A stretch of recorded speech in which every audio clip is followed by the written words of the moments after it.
Olá, está no ar o Porto Alegre em Debate. O IBGE apontou recentemente o crescimento da extrema pobreza no Brasil. Por outro lado, diminuiu o percentual de pessoas pobres no país. No entanto, mulheres e negros têm as condições mais desfavoráveis. Este é o nosso tema no programa de hoje e as nossas convidadas são as seguintes: a historiadora Lúcia Regina Brito Pereira, a economista Lúcia Garcia e a socióloga Reginete Bispo. As nossas convidadas, muito obrigado pela presença. A você de casa, muito obrigado pela sua audiência. Deixa eu começar com a economista Lúcia Garcia, que eu agradeço mais uma vez. Obrigado por estar aqui no programa. Para a gente fazer, né, Lúcia, ao menos para a gente iniciar esse debate aqui, fazer uma diferenciação, né, entre pobreza e extrema pobreza, né, só para o telespectador também não ficar mais esclarecido sobre este tema, né. E cresceu a extrema pobreza no Brasil, né, são 13 milhões de pessoas, conforme o IBGE, o que significa 6,5% da população, com renda, né, e esse que faz o diferencial, né, que é a renda per capita mensal inferior a R$ 145 mensais, né, per capita mensal, que significa menos de $1,90 por dia. É o maior percentual dos últimos anos, só para a gente ter a título de comparação. Em 2017, esse percentual estava em 6,5% e agora, em 2018, ao que se refere essa pesquisa, em 6,5%. O índice menor foi em 2014, quando tivemos 4,5% da população na extrema pobreza. Pobreza: 52,5 milhões de pessoas, ou 25,3% da população, com renda, né, que essa é a diferenciação, de menos de R$ 420 por mês, menos de $5,50 por dia. 2017, 26%, e em 2018, 25,3%, então reduziu, né? E o melhor resultado também foi em 2014, quando esse percentual foi de 22,8%. Então, só para a gente diferenciar, quando a gente fala em extrema pobreza e pobreza aqui no programa, eu começo, Lúcia, para fazer uma análise mais geral desses dados, né, para a gente poder iniciar o nosso debate. Obrigado pela presença mais uma vez. Bom, obrigado aqui, a companhia maravilhosa, né, das gurias. Quando a gente vai refletir sobre esses dados, é importante dizer que nós entramos numa sofisticação perversa, né? Nós estamos falando de uma população que está perdendo renda e condições, portanto, de vida, não é, continuamente a partir de 2014. Os indicadores, eles são indicadores técnicos, né? O sofrimento humano não, né? Então, eles são indicadores que seguem linhas internacionais, são linhas monetárias que distinguem quem é pobre de quem é extremamente pobre, né?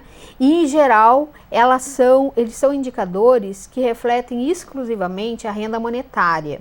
Nós sabemos que para definir a condição de vida das populações, nós também devemos associar o acesso a políticas sociais, à saúde pública, ao transporte, ao direito de deslocamento, ao direito da moradia, ao direito da educação. Portanto, se olharmos numa perspectiva ampla, como você está propondo, né, para a situação do Brasil, nós vamos ver o seguinte: o Brasil, ele ultrapassou um processo de estruturação, né, ali entre 2005, 2004 até 2010, ele ficou estável entre 2010 e 2014, e a partir daí, de uma série de medidas econômicas, né, que não são medidas econômicas que estão reportadas a um único governo, nós tivemos uma série de medidas que foram refreando o comportamento da economia. Então, quanto pior o crescimento econômico, quanto mais desarmônico é o país, pior é a distribuição de renda. E o que é mais desastroso é que nós estamos apenas entrando no ciclo de polarização. Quando a gente diz assim que tem menos pobres e mais extremamente pobres, nós não estamos dizendo que os pobres ascenderam. Nós estamos dizendo que esta população pobre, ela descendeu. E nós estamos dizendo também que a população dita de classe média, que é um conceito inexistente, ele é só um conceito político e midiático, não é? Essa também está perdendo renda. Então nós estamos tendo uma polarização no mundo e uma polarização no Brasil. onde nós temos muito poucas pessoas que têm muito e uma população cada vez maior que não tem absolutamente nada. Não tem renda monetária, vinda do trabalho, vinda das trocas sociais, e também não tem acesso às políticas públicas. Portanto, nós estamos entrando cada vez mais numa situação muito perigosa, e como essa situação no Brasil, que tem um recorte de classe, ela tem um recorte racial e tem um recorte também do ponto de vista de gênero, né, nós vamos encontrar os negros e as mulheres sempre em pior situação. Frisaste, né, Luciana, não são só números, né? O contexto ele é bem mais amplo, né, para a gente poder entender um pouquinho mais da...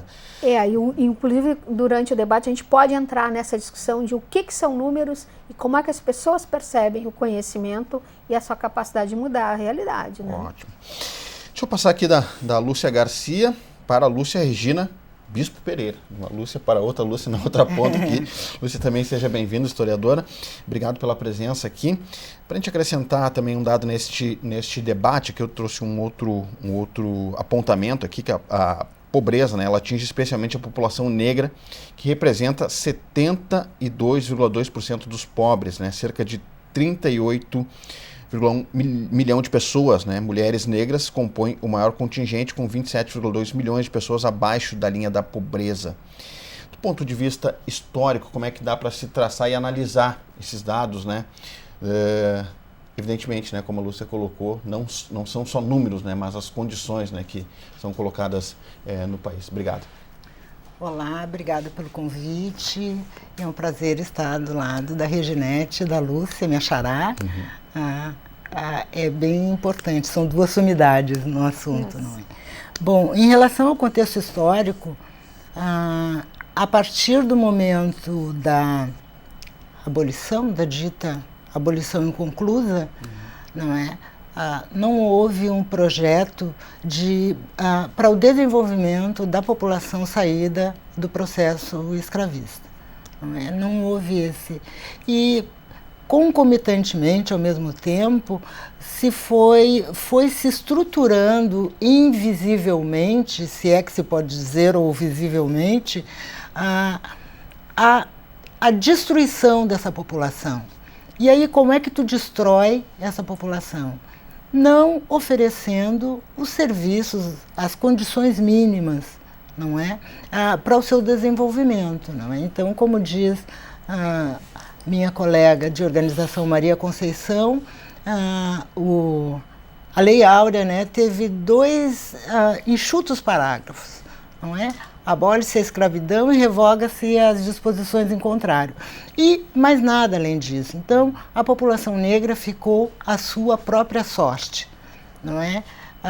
Em que pese toda a resistência dessa população nesse contexto adverso, não é? Então, a gente, desde lá do período anterior, as mulheres sempre sofreram muito. E elas, ao mesmo tempo que elas sofreram, elas também foram a base, não é, de sustentação das suas famílias. Então, isso é muito importante. E vivendo, né, convivendo nesse ambiente adverso. Então, as mulheres negras, elas têm uma força, um potencial incomensurável, não é, na resistência e na permanência dessa população, indo de encontro a este processo invisível, se é que se pode dizer assim, de extermínio dessa população. Porque a ideia, quando finda o processo escravista, era literalmente de exterminar a população negra. Não é? Então existiam os intelectuais e políticos da época, eles pensavam que em 100 anos não existiria mais a população negra. Só que quando a gente fala, na realidade o que acontece, esse extermínio ele permanece. Aí, se reflete até hoje, né? Até hoje. Hoje, explicitamente, com o extermínio da população dos jovens negros em especial.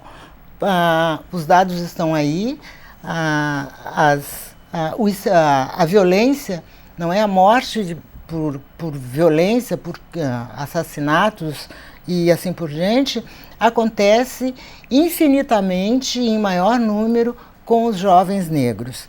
E também em relação às mulheres negras, não é? Então, de 2010 a 2018, não é? Enquanto o número de mulheres não negras diminuiu, o número de morte dessas mulheres, as mulheres negras dobraram ou mais.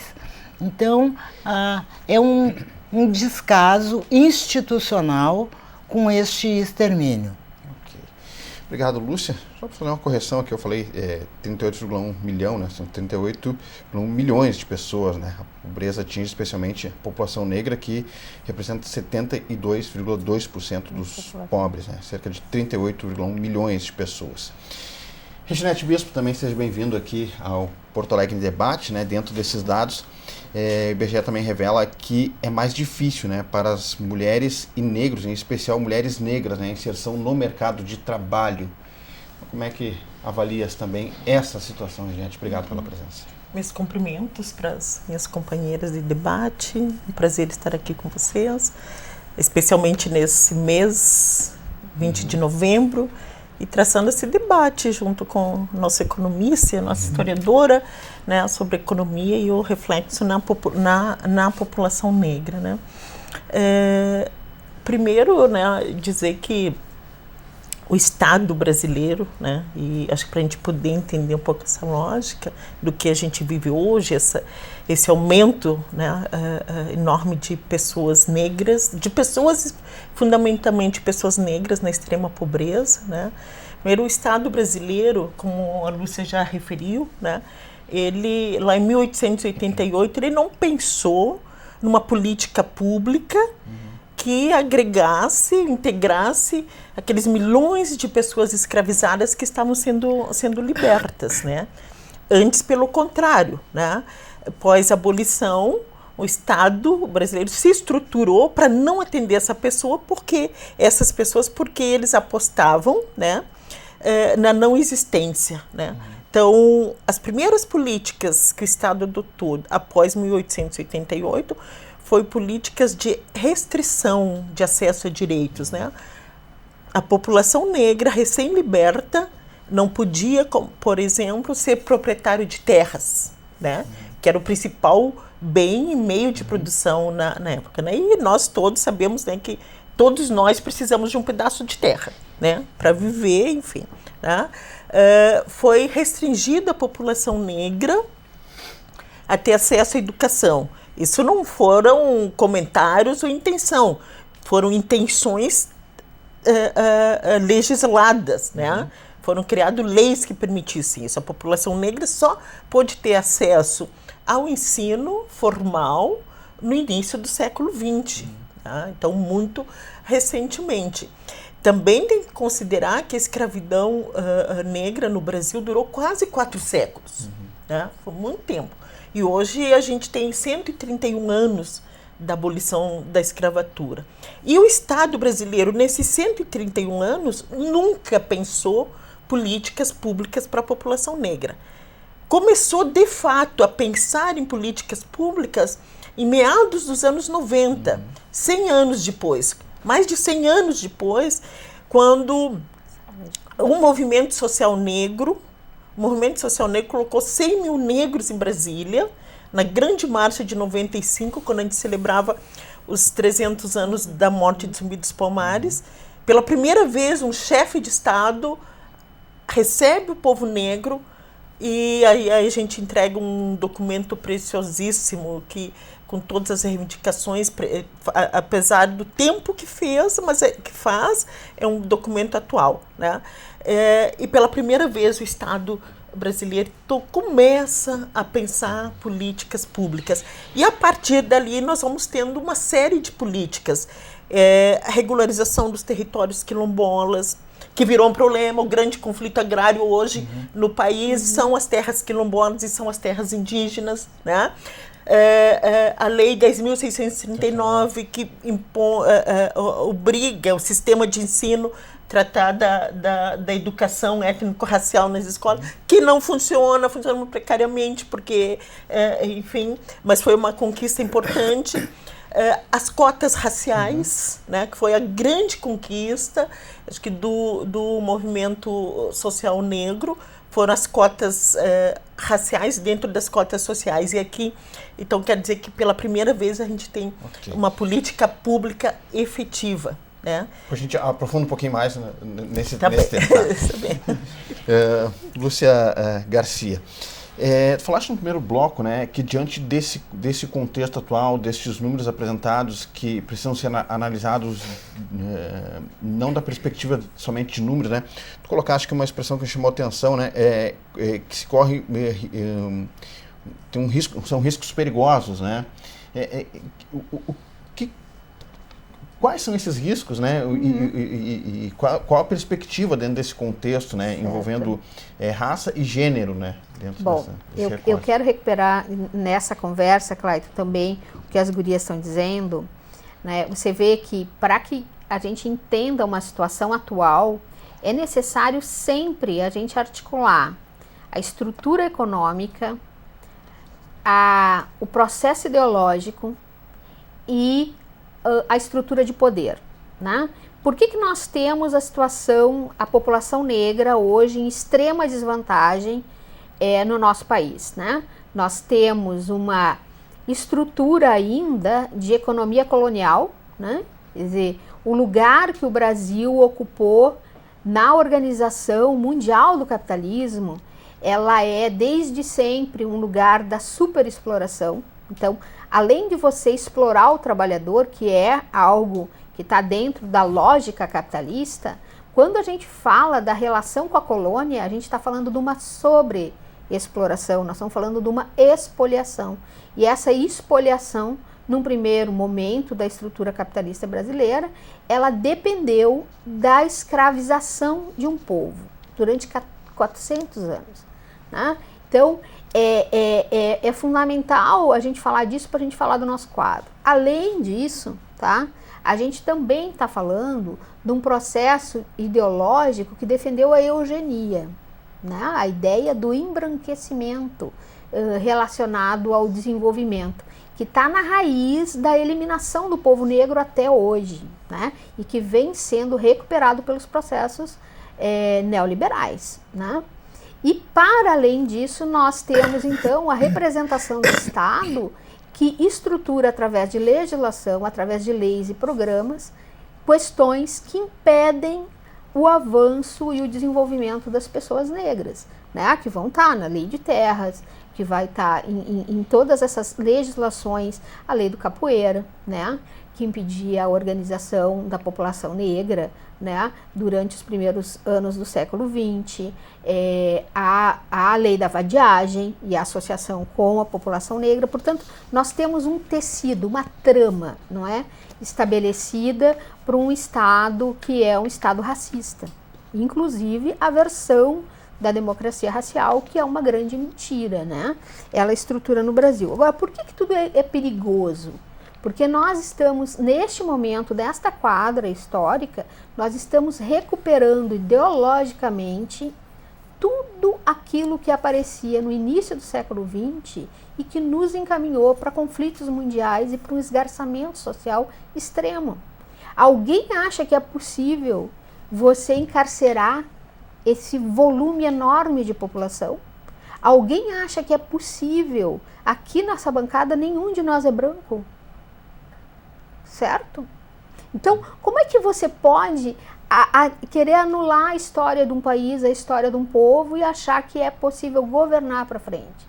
Não, nós estamos caminhando para uma situação de perigo no sentido de que tem uma instabilidade social que está querendo se normalizar, né? Como se nós pudéssemos ter um país de Uber, de pessoas trabalhando no Uber, né? Como nós pudéssemos ter um país em que a educação é baseada em voucher, né? como pensou lá o Milton Friedman, não é? E que está sendo aplicado para o Brasil, a destruição da educação, e aí a destruição da educação aqui no Rio Grande do Sul, a gente está vendo, nas universidades, a destruição do aparato de saúde.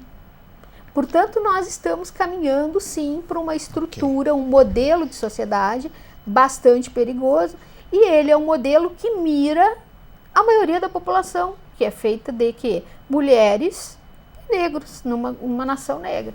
Ok. Lúcia Pereira, historiadora. E dentro desse processo, né, a gente vê que sempre tem mais desfavorecidos ainda a mulher negra, né? Eu que também falasse um pouquinho sobre isso, né, nessa perspectiva econômica, histórica e social, né? Sim, as mulheres negras, né, junto com as mulheres indígenas, foram as primeiras trabalhadoras deste país. Nos diferentes contextos da nossa história, as mulheres negras elas foram invisibilizadas. Então, a sua dor, o seu trabalho, os seus feitos, muito pouco apareciam. E ainda hoje, muito pouco aparece. Essas mulheres, nós mulheres negras, somos vistas, ou quando vistas, apenas como serviçais, né? A gente está para servir uma elite e nada mais, como se nós não existíssemos. Antes eu tinha falado da importância dessas mulheres, tanto no período anterior à libertação, quanto depois. Assim. Então, elas sustentam as suas famílias, elas protegem os seus filhos nas diferentes formas, no período anterior, no feminicídio, no infanticídio, quando elas não queriam a mesma vida para as suas crianças. Neste contexto pós-abolição, elas têm um papel fundamental para a manutenção. Primeiro, com a religião afro-brasileira, não é? Que é uma fonte de guarda da identidade e da nossa preservação. Por isso a educação, a religião afro, ela é de extrema importância, não é? Aonde as mulheres tinham o seu protagonismo e que hoje, não é? Lentamente nós estamos recuperando a atuação dessas mulheres, mostrando para a sociedade que as mulheres negras foram importantes, tiveram papéis fundamentais, não é? No desenvolvimento e na guarda da vida da população negra. Então, essas questões, né, e nós temos aí inúmeras mulheres aqui no Rio Grande do Sul, Luísa Bairros, Maria Conceição, a própria Reginete que está aqui, que são mulheres que trabalham no sentido de resgatar. E uma outra coisa importante também, quando lá nos anos 70, nos anos 80, 90, surgem as organizações de mulheres negras, o movimento negro de mulheres, não é? É importante ressaltar que este movimento de mulheres prima por uma questão, não é? Diferentemente do que muitas pessoas podem pensar, que é um movimento contrário a qualquer das demandas, é um movimento de mulheres agregador, que mostra que a questão racial, que o racismo é uma das bases, não é? Se não a base, dessa exclusão que vive a população negra. E aponta, não é? Também para o problema do homem negro, não é? E para o problema dos jovens negros que são exterminados. Então a mulher negra, ela tem um papel fundamental e que está sendo, em termos históricos, está sendo recuperado. Ótimo. Ginete, para a gente fechar esse bloco, né, falavas antes sobre políticas, né, políticas públicas, né, voltadas para o povo negro, né? Eu cito aqui, como tu falaste, a Lei 10.639, né, e também a questão das cotas, né? Como tu vês essas questões como importância, né, para a transformação desse contexto mesmo que nós estamos colocando aqui, né? Ou uma tentativa inicial, né, pelo menos de transformação, de de reflexão, né, sobre esse tema? Eu acho que são políticas fundamentais, né? Fundamentais. Acho que são políticas incipientes diante do tamanho da problemática da questão racial no Brasil, porque a gente vive num país onde o racismo ele é estrutural, estruturante, ele estrutura as relações de poder. Então essas políticas elas são uma gota no oceano de dificuldades, mas que mesmo sendo tão pequenas diante do problema, elas assumiram uma dimensão enorme, né? Porque o debate, foi através dessas políticas que o debate racial passou a ser uma pauta nacional e hoje é a principal pauta em qualquer meio de comunicação, né? Porque, embora muitos neguem, a comunidade negra, o movimento social negro, sobretudo o movimento de mulheres negras, é um movimento forte, articulado. E a nossa juventude foi para a universidade pública e tomou conta da universidade. A gente vê um movimento da juventude negra hoje, um movimento lindo, forte, pungente, né? Então foi uma pequena oportunidade que a comunidade negra aproveitou. E isso quer dizer que a nossa comunidade não sai dessa condição de pobreza extrema, porque todas as oportunidades eles são negadas. Porque quando tem oportunidade, se aproveita e aproveita muito. E, por exemplo, as cotas raciais, né, que eram para ser cotas raciais, elas não são cotas raciais, elas são cotas sociais. E dentro, então, são cotas para pessoas pobres. E dentro das cotas sociais, tem um percentual que são cotas raciais para pessoas pobres negras. Né? Então, isso, para mim, embora não tenha sido o maior movimento, mas acho que foi a ação dos governos que implementaram essa política e do ponto de vista da democratização das relações de poder, essa talvez tenha sido a principal ação política pública que tenha acontecido nesse país nas últimas décadas. E com uma importância, né, Reginete, que é o fato de que nós temos hoje uma intelectualidade negra. Porque a reflexão aprofundada sobre a condição do negro no Brasil, ela vem do movimento negro e dos intelectuais negros que tiveram oportunidades de se articular no ambiente democrático. Sim. E as cotas têm essa relação. Inclusive, a gente vê essa juventude negra acadêmica recuperando, resgatando toda a produção intelectual que militantes, sobretudo mulheres negras militantes, produziram lá na década de 50, 60, lideranças negras que foram, né, que a história negou, que foram se constituir durante o Brasil colônia. Então a gente vê toda essa juventude engajada, recuperando e colocando um outro desafio dentro da universidade. Hoje o grande desafio da universidade é dar conta dessas problemáticas que esse novo perfil de aluno acadêmico traz para dentro. Então, uma questão importante, assim, desculpa, não quero cortar. Só para a gente fechar esse bloco aqui, tá em cima. Pode. É assim, ó, quando se cria políticas públicas para a população negra, quando se faz esse enfrentamento, é bom sempre a gente lembrar que aí todas as outras diferenças são lembradas. Não é? Então, todas as políticas públicas que nós temos hoje para os diferentes segmentos partiram a partir de uma política lançada, não é, pelo movimento negro. E é bom a gente pensar também que as questões relacionadas às políticas públicas para a população negra, historicamente, sempre geram um debate muito profícuo, muito longo, não é? Exemplo da escravidão, que levou mais de 50 anos para se efetivar. Ok, deixa eu fechar esse bloco aqui, eu sei que o debate ele vai se acalorando, né? A gente vai surgindo novas ideias, né, para a gente colocar em pauta aqui. A gente vai fazer só um breve intervalo, é bem rapidinho, muito rápido, você fica aí. Fica o convite para que você siga nos acompanhando. Estamos falando hoje sobre pesquisa do IBGE, que apontou o crescimento da extrema pobreza no Brasil.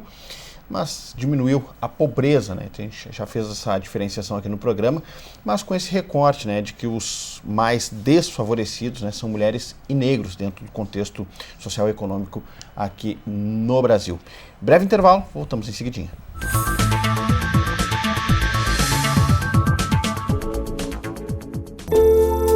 Entre bromélias, orquídeas, samambaias e begônias, são mais de 600 espécies de plantas espalhadas pelo parque. No total, são 3.000 exemplares de flora. Essa diversidade faz do Jardim Botânico de Porto Alegre um dos 5 maiores do Brasil.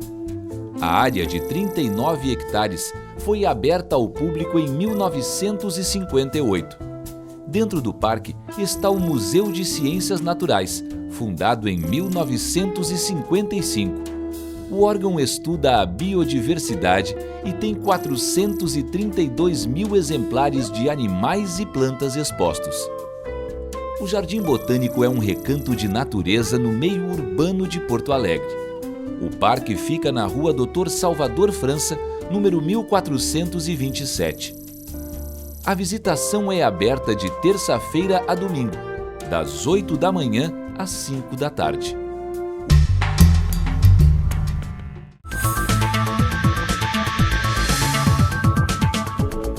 Estamos de volta com o Porto Alegre em Debate. Hoje estamos repercutindo dados do IBGE que apontam o crescimento da extrema pobreza no país, a redução da pobreza, fizemos já essa diferenciação aqui no programa, e também com esse recorte, né, dos mais desfavorecidos, né, mulheres e negros aqui no Brasil, dentro desse contexto econômico e social apontado pelo IBGE. O próprio estudo, né, faz esse recorte e aponta essa questão.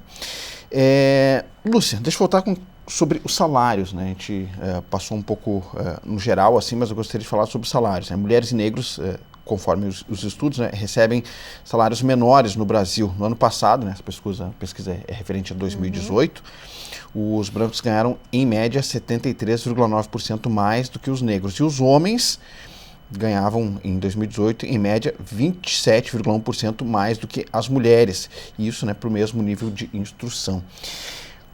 Por que isso acontece e se há uma perspectiva, né, dentro desse debate que ele está ganhando cada vez mais espaço, né, de tentar se igualar a esse processo? Né? A gente, infelizmente, né, nós chamamos de fatos estilizados uma situação estatística em que você, ano após ano, você tem o mesmo resultado. Tá? Então, eleva aproxima um pouquinho o rendimento de homens e mulheres, mulheres negras, homens brancos, afasta um pouquinho, né? O desemprego da mulher, ela está lá 5, 6 pontos percentuais acima do homem branco, enfim. Então, a gente percebe que há uma constância da estatística, né? Então, nós temos permanentemente esse quadro. E aí nós temos que nos perguntar, bom, o que é que faz com que a gente tenha essa situação? Basicamente, a gente tem uma divisão sexual e racial do trabalho. Então, o que acontece é que as populações, elas são recrutadas para o mundo do trabalho de maneira diferente, né? Então, nós vamos ter muito mais inatividade, por exemplo, feminina, né? E muito mais presença masculina no mundo valorizado do trabalho. E além disso, quando as mulheres negras adentram o mundo do trabalho, vai se delegar um conjunto de ocupações passíveis de serem ocupadas por essas populações. Então nós vamos dizer o seguinte, que a construção civil, por exemplo, não nas suas funções intelectuais e técnicas, mas nas suas funções mais associadas ao trabalho desgastante, vai ser delegado à população negra. O emprego doméstico, que no rol das ocupações femininas, ele representa a base ocupacional, ela vai ser ocupada pelas mulheres. Então, o que vai acontecer quando você tem um volume muito pequeno de cirurgiãs mulheres negras? Tá? quando você tem poucas magistradas mulheres negras, quando nós não temos mulheres negras na política, como representantes parlamentares, engenheiras, enfim. Então, a média de rendimento que nós apresentamos nas estatísticas reflete essa realidade, ou seja, uma discriminação alocativa, uma discriminação que dá o lugar das populações no mundo do trabalho. E isso acaba nos dizendo o quê? Não são elementos objetivos, produtivos, que definem quem pode fazer o quê. Né? Nós percebemos que a sociedade se organiza para criar um obstáculo invisível a alguns segmentos e permeado para outros. Quando que nós vamos resolver isso? Quando nós tivermos uma nova sociedade. Nós podemos ter um governo, por exemplo, um pouco mais avançado, que vai fazer alguma promoção da população. Isso vai melhorar uma situação, vai criar uma conjuntura um pouco mais favorável. Agora, nós não vamos superar essa situação que nós temos hoje sem uma mudança social mais radical, né? Podemos construir juntos um caminho mais suave? Podemos. Agora, não vamos construir esse caminho com esta leitura atual, né, de esgarçamento social e de grandes contraposições que nós estamos vendo e manifesta nas políticas públicas. Ok. Lúcia Pereira, do outro lado aqui, a gente seguir com esse debate. Queria trazer um pouquinho também para a questão da atualidade, né, dentro desse processo histórico, mas com um olho aqui no passado também, né? Como é que tem se acompanhado, por exemplo, esses fóruns de debates que tratam sobre esse tema, por exemplo, redes sociais, né, que tratam sobre esse tema, a própria organização do movimento, né? Como é que tem sentido isso? Tem contribuído para o avanço dessa discussão, por exemplo? Tem se organizado de forma mais concreta ou isso acaba gerando uma discussão que não redes sociais, por exemplo, né, que acabam, né, tirando foco com muitas questões que acabam saindo do contexto? Na realidade, todas as coisas têm um lado bom e um lado ruim. Mas atualmente eu acho que a rede social, para os movimentos sociais, ela tem sido bastante profícua. Porque algumas coisas que a gente ficaria sabendo muito tempo depois, em tempo real a gente fica sabendo. E, ao mesmo tempo, ela permite que a gente se organize e que organize também uma posição frente aos N fatos que acontecem de racismo, por exemplo. Não é? E também serve para a gente saber coisas que estão acontecendo para unificar as nossas ações, coisas que estão acontecendo no Brasil inteiro. Não é? Há pouco a gente estava falando do sem número de atividades que estão ocorrendo hoje. E nós ficamos sabendo, então, lá do norte do Brasil ao sul, a gente sabe que tem inúmeras organizações se mobilizando e organizando ações frente ao racismo, ações de conscientização, ações de mostra de questões de políticas afirmativas, não é? E organizações e feitos das próprias organizações negras para o levantamento positivo da população negra. As redes sociais, eu há um tempo atrás falava numa outra entrevista, não é, que hoje era bom porque todo mundo estava sabendo de política, não é? Para o mal e para o bem, mas todo mundo fica sabendo. Então todo mundo discute, não é? E com um outro, não só discutir por discutir, mas tem uma posição para o mal e para o bem, mas tem, não é? Então eu acho que a rede social, em que pese permite, quase todas, né, nós temos mais telefones do que pessoas, mais celulares do que pessoas no país, então, mesmo que muitas estejam fora deste contexto, não é? Mas serve para a gente saber, não é? Então, para criar ações positivas, para que os contrários, as pessoas racistas se mostrem, para a gente ter certeza, não é, que aquilo que o movimento social negro há anos vem denunciando, de que o Brasil é um país racista, que existem pessoas racistas e que hoje elas não têm vergonha de se mostrarem. E, principalmente, hoje a gente sabe quem são as pessoas, quem são os inimigos. E a gente pode tomar ações contra este pronunciamento adverso dessas pessoas. Era esse ponto, né, que eu queria também refletir, né, fazer essa reflexão, Reginete, como a Lúcia colocou aqui, né, o ponto das redes sociais, né, porque se cria esse debate muitas vezes que se diz que é de ideias, mas muitas vezes se parte de uma questão mais perigosa, né, e até racista, né, como a gente tem visto muitas vezes, né. Então eu queria também contribuição nesse contexto, enfim, de criar uma reflexão, uma argumentação, né? Eu acho que as redes sociais, sem sombra de dúvida, para a gente beneficia um monte, né?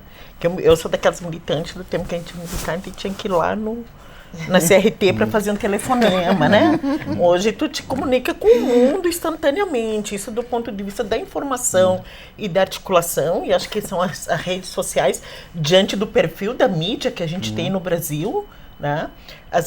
São as redes sociais que têm permitido que a gente faça toda uma movimentação, toda uma articulação, e que tem inclusive trazido à tona coisas bárbaras que têm sido feitas, por exemplo, o assassinato da Marielle, os assassinatos das mulheres negras no Rio de Janeiro, embora tenha gente que acha que isso é pouco, como a gente tem ouvido algumas autoridades falar, né? Mas isso tem permitido que a gente mantenha uma luta permanente. Por exemplo, o assassinato da Marielle Franco no Rio, hoje está todo mundo, até o Palácio do Planalto se retorcendo, porque tem que dizer quem matou Marielle, né? E é uma principal bandeira hoje da ONU, né? E se tornou uma luta mundial. Por quê? Por conta das redes sociais, porque só da mídia formal isso não aconteceria. Então, sem dúvida, nós é um instrumento importante. Embora também ela funcione, né, com os fake news, todo racista se manifesta inclusive nas postagens que a gente faz, enfim. Mas é a realidade que a gente tem que aprender a lidar, se capacitar, pensar muito nas estruturas da nossa segurança, porque nós, mulheres negras, nós negros, estamos absolutamente expostos, que hoje tem no Brasil um ódio racial que está difundido sobretudo contra a juventude negra, os meninos negros e as mulheres negras, né? Então isso tá colocado. As redes sociais, elas são importantes, são fundamentais. Mas eu queria, antes de finalizar, né, retomar um pouco essa questão do Estado brasileiro, né? O Estado brasileiro, ele sempre foi uma estrutura que foi mantida para atender os privilégios de uma elite privilegiada. E hoje, infelizmente, ele está dirigido e está conduzido por uma elite ultraliberal com uma mentalidade escravocrata, né? Que ainda vê nós negros como um rebanho de gado indo para o abate, né? Nos tira toda a humanidade. E isso fica muito expresso quando o Estado brasileiro, nas suas diversas representações de poder, né? Por exemplo, acaba com a legislação trabalhista, né? Então, a precarização do trabalho, as primeiras pessoas a serem afetadas com isso foram as mulheres negras, que começavam a acessar direitos, né? E perde. A trabalhadora doméstica que começava a acessar os direitos trabalhistas, hoje ela mal consegue a política de valorização do salário mínimo. A Previdência, a reforma da Previdência que foi aprovada agora recentemente, daqui a 2 anos todo mundo vai ver o impacto disso, né? Se nós conseguirmos hoje garantir uma velhice, né, para as mulheres e homens, sobretudo homens e mulheres negras, com mínimo de proteção social, daqui a 2 anos isso não existe mais, né? Então, hoje, a preocupação nossa é reverter esse quadro, porque é a população negra que vai pagar, que vai ser penalizada mais do que já é com isso, né? O ano que vem nós temos eleições. E quando a gente fala que as estruturas, que o racismo ele se dá pelas estruturas de poder, nós precisamos, não só o movimento negro, não só a comunidade negra, mas todas as pessoas que defendem a democracia têm que estar empenhadas. E no próximo período, as eleições são uma ferramenta importante, onde nós podemos colocar pessoas negras nos espaços de poder, pessoas comprometidas com a luta pela igualdade, pela efetivação da democracia e o empoderamento da população negra. Ok. Bom, a gente está chegando ao final do programa, quero fazer uma última rodada aqui com as nossas convidadas, aquele tempinho mais só para despedida, né? Um chorinho. Aquele recado final, né? O poder de síntese agora para a gente ir encerrando o programa. Então, para despedir do recado final da Lúcia Garcia, só uma provocaçãozinha aqui, né?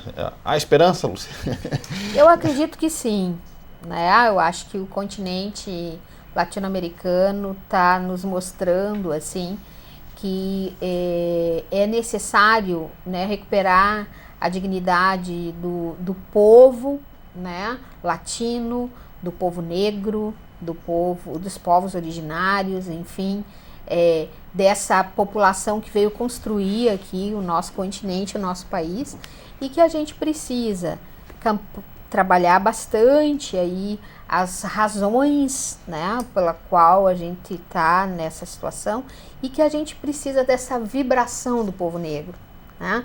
Porque eu recentemente aí num outro debate, né, aprendi uma coisa: nós vamos precisar recuperar pela arte, nós vamos recuperar pela emoção, nós vamos recuperar pelo espírito, né, libertário, uma alternativa de superação ao que está aí. E quem tem isso, nossa, quem tem isso é esse povo maravilhoso que construiu esse país.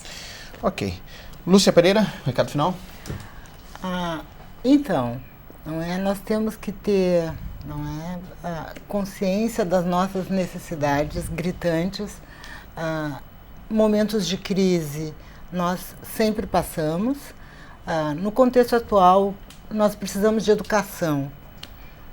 Educação política, conscientização, a educação das redes, regulares, aliás, a educação que a população negra tem construído, ela tem que passar, adentrar os muros da escola.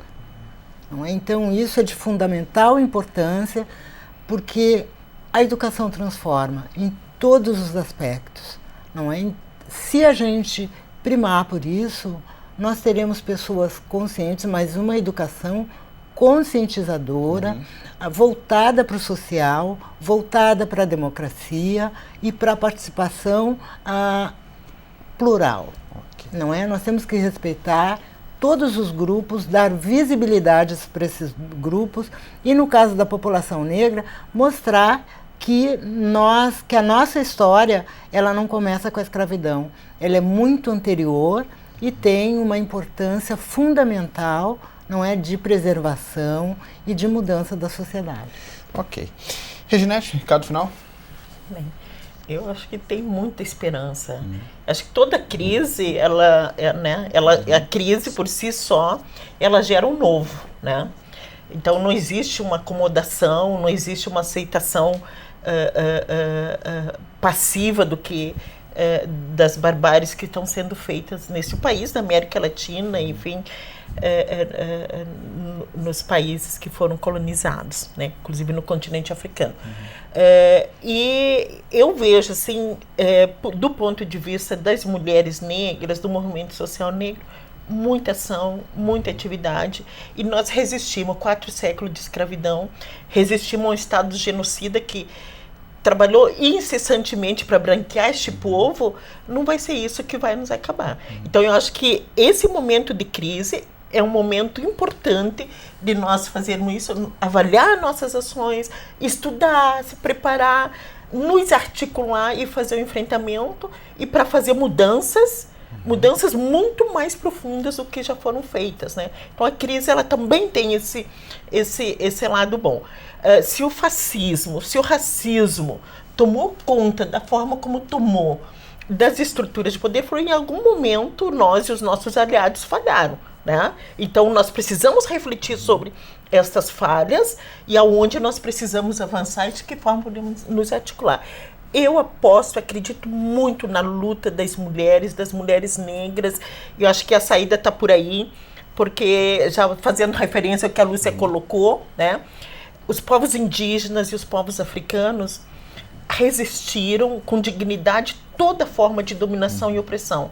Então, são estes povos que hoje têm conhecimento e metodologia para propor o novo. Não existe saída além disso. Ok, deixa eu agradecê-las pela presença, pelo debate, pelo conhecimento, por esse emocionante debate. Dividir aqui com a gente um pouquinho deste tema, né? Trazer ideias, né? Acrescentar ideias para que a gente possa refletir e, enfim, né? Avançar em todo esse processo que está colocado aqui. Muito obrigado pela sua audiência. Fica o convite para que você acesse as nossas redes sociais, tenha acesso a todos os conteúdos da TV Câmara. Visite também o site da Câmara de Vereadores de Porto Alegre e o convite também está feito para que a gente se encontre no próximo programa. Um grande abraço, mais uma vez, muito obrigado pela sua audiência e até lá.